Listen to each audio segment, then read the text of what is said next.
आपण ऐकत आहात जगद्गुरु तत्वदर्शी संत रामपालजी महाराज यांच्याद्वारे लिखित पुस्तक ज्ञानगंगा। परमेश्वरांनी अशक्य ते शक्य केले। मी भक्त सुरेंद्र दास, गांधरा गाव, तालुका सांपला, जिल्हा रोहतकचा रहिवासी आहे। माझे वय 31 वर्षे आहे आणि लहानपणापासूनच मी परमात्मा यांच्या शोधामध्ये होतो। मनमानी पूजा म्हणजे मंदिरामध्ये जाणे, व्रत करणे, श्राद्ध घालणे आदी देखील करत होतो। परंतु शारीरिक कष्ट व मानसिक अशांती यांनी नेहमी ग्रासलेला होतो। तरीही परमात्मा यांच्यावरचा विश्वास व परमात्मा प्राप्तीची तळमळ कायम होती। ही तळमळच मला सन 1995 मध्ये संत आसाराम बापू यांच्याकडे घेऊन गेली। मी त्यांच्याकडून नामोपदेश घेतला व बापूजींनी जसा भक्तिमार्ग सांगितला कसोशीने साधना केली। परंतु शारीरिक कष्ट दूर झाले नाहीत की कोणतीही आध्यात्मिक प्राप्ती झाली नाही, परंतु कष्ट मात्र वाढतच गेले। मी आसाराम बापूंच्या सांगण्यानुसार साधना करायचो। जसे दररोज सकाळी 250 मिलीलिटर दूध पित होतो आणि संध्याकाळी 250 मिलीलिटर दूध पित होतो आणि माझ्या मंत्रामध्ये जेवढी अक्षरे होती तेवढे लाख मंत्र जप करणे, समाधी लावणे, 40 दिवसांची ही क्रिया होती, जे की हे एक अनुष्ठान होते। अशी मी 14 अनुष्ठाने केली। एकदा मी बापूजींच्या सत्संगामध्ये ऐकले की सलग 7 दिवस निराहार राहून मंत्रजप करणे, समाधी लावणे, प्राणायाम करण्याने ईश्वर प्राप्ती होते। मी हे वचन सत्य मानून तसेच केले, परंतु परमात्मा प्राप्तीऐवजी भुकेल राहिल्याने मृत्यूच्या समीप पोहोचलो। तसेच प्राणायाम केल्याने मानसिक संतुलन बिघडले आणि मी वेडसर झालो। त्याच दरम्यान माझ्यावर सद्गुरू पूर्ण संत रामपालजी महाराज यांची कृपादृष्टी झाली। मला सप्टेंबर 2000 मध्ये पूज्य गुरुदेव संत रामपालजी महाराज यांच्याकडून नामोपदेश मिळाला। उपदेश मिळताच मला असे वाटू लागले जसे कोणीतरी दिव्यामध्ये तूप घातले आहे आणि माझे जीवन शांत व व्यवस्थित राहू लागले। पूर्ण संत पापकर्म नष्ट करू शकतात याचे प्रमाण माझ्या जीवनामध्ये स्पष्ट रूपाने तेव्हा घडले जेव्हा मी मे 2004 मध्ये औरंगाबाद, महाराष्ट्र येथे संत रामपालजी महाराज यांच्या सत्संगासाठी मंडप उभारण्याची सेवा करत असताना 25 फूट उंचीवरून खाली खडकाळ जमिनीवर पडलो। त्यावेळी काल ब्रह्मला काही दुसरेच मंजूर होते आणि माझ्या पाठीच्या कण्याचे हाड मोडले आणि शरीराचा खालचा भाग चेतनाहीन अर्धमेला झाला। त्याच वेळी मी माझे सद्गुरु देवजी संत रामपालजी महाराज यांचे स्मरण केले। माझ्या गुरुदेवांच्या कृपेने तत्काळ दोन्ही पाय व्यवस्थित काम करू लागले। गरीब काल डरे करतार से, जय जय जगदीश, जोरा जोरी झाडती पगरज डारय शीश। त्यानंतर मला औरंगाबादच्या खासगी रुग्णालयात पटवर्धन हॉस्पिटलमध्ये नेण्यात आले। तेथे डॉक्टर DG पटवर्धनांनी माझी तपासणी केली। माझ्या पाठीच्या कण्याचा एक्सरे काढला। रिपोर्टमध्ये समजले की मणक्याचं हाड मोडलं आहे।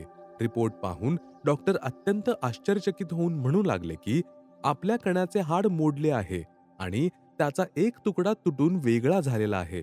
डॉक्टर वारंवार माझ्या पायाला हात लावून बघत राहिले आणि म्हणाले की आपणावर परमात्मा यांची विशेष कृपा आहे की आपले पाय व्यवस्थित काम करत आहेत, कारण रिपोर्टवरून तर तुम्हाला अर्धांगवायूच व्हायला हवा होता। त्या हॉस्पिटलमध्ये 3 दिवस उपचार घेतले।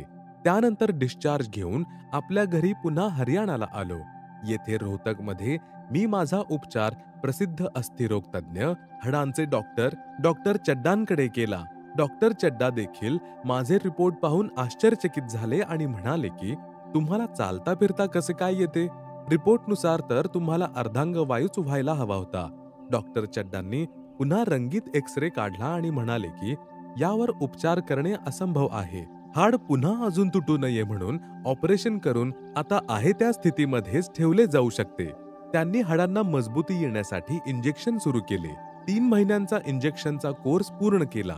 त्यानंतरही डॉक्टर म्हणाले की ऑपरेशन तर करावेच लागेल, अन्यथा चांगले आहे ते हाड देखील तुटू शकते। त्यांनी ऑपरेशनचा खर्च 2 लाख रुपये सांगितला। त्याच वेळी डॉक्टरांनी असेही सांगितले की रिपोर्टनुसार बघितले तर तुमचा 3 महिन्यांच्या आत मृत्यू व्हायला हवा होता। आज तुम्ही परमात्मा यांच्या कृपेने जिवंत आहात। ऑपरेशनचा एवढा 2 लाख रुपये खर्च देण्याची माझी परिस्थिती नव्हती। त्यामुळे मी दुसऱ्या डॉक्टरांकडे उपचारासाठी गेलो। ते देखील माझा रिपोर्ट पाहून आश्चर्यचकित झाले आणि म्हणाले की ऑपरेशन करण्यास जर वेळ झाला तर हाड आणखी तुटू शकते. त्यांनीही सांगितले की रिपोर्टनुसार तुम्हाला अर्धांगवायू व्हायला हवा होता. तुम्ही चालत फिरत कसं काय आहात? शेवटी हार घेऊन मी माझे गुरुदेव संत रामपालजी महाराज यांच्या चरणी प्रार्थना केली. तेव्हा पूज्य गुरुदेवजी यांनी माझ्यावर दया केली आणि डोक्यावर हात ठेवून म्हणाले, बाळा, तू पूर्णपणे बरा होशील. जर आज परमेश्वर कबीर साहेबजी यांच्या चरणी नसतास तर दुःख भोगूनच मृत्यू झाला असता. तुझे आयुष्य शिल्लक नव्हते. आता पुन्हा एकदा डॉक्टरला दाखव. मी गुरुजींच्या आदेशानुसार दुसऱ्याच दिवशी डॉक्टरांना दाखवले. त्यांनी पुन्हा एकदा एक्सरे काढला आणि एक्सरे पाहून डॉक्टर आश्चर्यचकितच झाले व म्हणाले की जे हाड तुटून वेगळे झालेले होते ते आपोआप वर येऊन कसे काय जोडले गेले.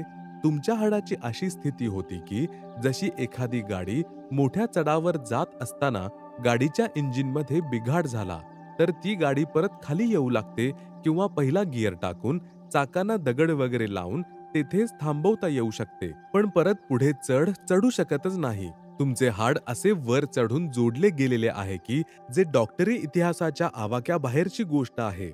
यामुळे मलाही जाणीव होत आहे की कोणी शक्ती आहे जी अशक्य गोष्टही शक्य करू शकते. हे तर ऑपरेशनने देखील होऊ शकले नसते. ऑपरेशन करून त्यात काही पदार्थ भरून तो गॅप भरून काढला जाऊ शकला असता. तरी सुद्धा जर आपण एखादे वजन उचलले असते तर पुन्हा हाड निसटून खाटेवर त्रास सहन करतच मृत्यू आला असता. डॉक्टरांच्या काहीच लक्षात येत नव्हते. मी म्हणालो की पूर्ण ब्रह्म कबीर साहेब स्वरूप माझे पूज्य गुरुदेव संत रामपालजी महाराज यांनी माझे पापकर्म नष्ट करून व माझा मृत्यू टाळून आपल्या कोट्यातून मला नवीन जीवन दिले आहे. परमेश्वर कबीर साहेब यांची वाणी आहे की जो मेरी भक्ती पिछोडी होई तो हमरा नाम न लेवे कोई. आता मी पूर्णपणे बरा झालेलो आहे. तसेच सद्गुरूंच्या चरणी आत्मकल्याणासाठी निस्वार्थपणे सेवा करीत आहे. आता मी 50 किलोचे वजन स्वतःच उचलून घेऊन चालू शकतो. आमच्या गुरुदेवांचा वास्तविक उद्देश भक्ती करवून घेऊन जीवांना विकाररहित करून आपल्या परमधामी सतलोकामध्ये घेऊन जाणे हाच आहे. येथे मिळणारी लहान मोठी सुख आमचे गुरुदेव त्यांच्या स्वतःच्या खजिन्यातून प्रदान करत आहेत, जेणेकरून जीव भक्ती मार्गामध्ये लागून राहील. यासाठीच सर्व समाजाला प्रार्थना आहे की आमच्या गुरुदेवांच्या चरणी येऊन सद्भक्ती करा व सांसारिक सुखांबरोबरच आत्मकल्याणाचाही मार्ग प्राप्त करून घ्या. सतसाहेब. विशेष ऋग्वेद मंडल 10 सूक्त 161 मंत्र 2 मध्ये पूर्ण परमात्मा यांनी म्हटलेले आहे की हे शास्त्रानुकूल साधना करणाऱ्या साधका, तू सर्वस्व भावाने माझी शरण ग्रहण कर, म्हणजेच संशयरहित होऊन माझी भक्ती कर. मी तुझा असाध्य रोगही समाप्त करेल. जरी तुझे आयुष्य शिल्लक नसेल तर तुझ्या आयुष्याचे श्वास वाढवून 100 वर्षे करून देईन. उपरोक्त सत्यकथा प्रभूंची समर्थता प्रमाणित करत आहे. भक्त सुरेंद्र दास. Mobile number 8059709819.